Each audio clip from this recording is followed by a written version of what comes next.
அனைவருக்குமே வணக்கம். சற்று முன் கிடைத்திருக்கக்கூடிய ஒரு மிக மிக முக்கியமான செய்தி ஒன்று வெளியாகியுள்ளது. சற்று முன் ஸ்டாலினை எச்சரித்த உயர்நீதிமன்றம். இது மாதிரி வந்து பார்த்தீங்கன்னா செய்திகள் வந்து வெளியாயிருக்கு. அனைவருக்குமே தெரியும். இப்போ வந்து பார்த்தீங்கன்னா சட்டப்பேரவை கூட்டம் வந்து நடைபெற்று வருது. இதில் வந்து பார்த்தீங்கன்னா நிறைய விதமான திமுக செய்த அனைத்து தவறுகளுமே சுட்டிக்காட்டி நடந்திருக்கக்கூடிய நிலையில் நிறைய விதமான தீர்மானங்களும் பார்த்தீங்கன்னா இதில் வந்து நிறைவேற்றப்பட்டிருக்கு. அதே மாதிரி இந்த கருண் சம்பத்தின் அடிப்படையிலும் அதே மாதிரி குழந்தை உயிர் வந்து பார்த்தீங்கன்னா அதிரடியாக வந்து போலியான மருந்துகள் வந்து விற்று இது மாதிரி வந்து நிறைய சம்பவங்கள்லாம் வந்து நடந்திருக்கு.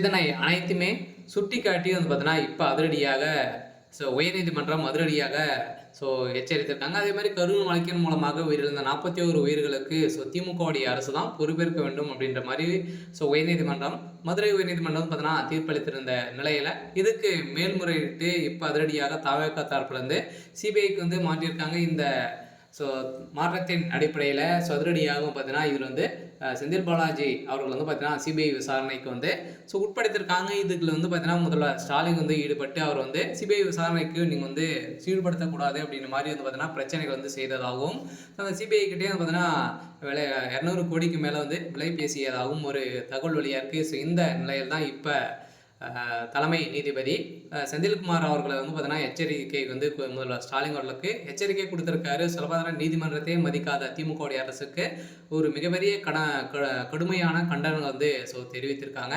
இதை பற்றி இந்த வீடியோவில் நம்ம முழுமையாக பார்க்கலாம். அதுக்கு முன்னாடி நம்ம சேனலுக்கு வந்து இப்போ தான் நீங்கள் முதல் முறையாக வந்திருக்கீங்க அப்படின்னா மறக்காமல் நம்மளுடைய சேனலை சப்ஸ்கிரைப் பண்ணி சப்போர்ட் பண்ணுங்கள்.